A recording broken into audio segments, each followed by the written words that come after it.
e questo secondo me dovrebbe essere in qualche modo adottato come lezione per spegnere i focolai futuri, perché in questa fase in cui alcune misure di contenimento, di distanziamento sociale verranno via via e progressivamente eliminate, esisterà sicuramente la possibilità che nuovi focolai compaiano. Ecco, noi adesso abbiamo la ricetta per spegnere questi focolai, significa circoscrivere l'area, fare il tampone a tutti, isolare le persone positive sintomatiche o non sintomatiche, e dopodiché, dopo 7-8 giorni, rifare la stessa cosa per prendere i casi che eventualmente sono sfuggiti. Questa, a nostro avviso, è stato uno dei più grandi insegnamenti di questa fase iniziale, cioè che era possibile spegnere i focolai, che all'interno di questi focolai gli asintomatici svolgevano un ruolo importante.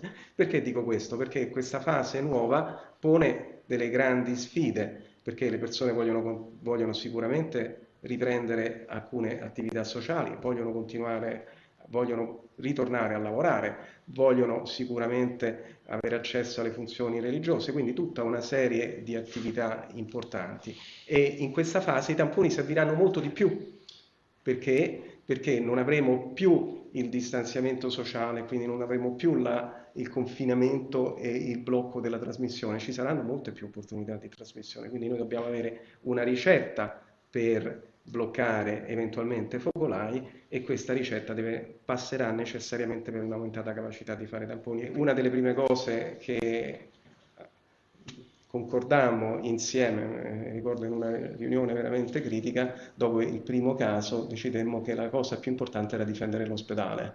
Ecco quindi che una grande parte dei tamponi che noi abbiamo fatto li abbiamo fatti al personale.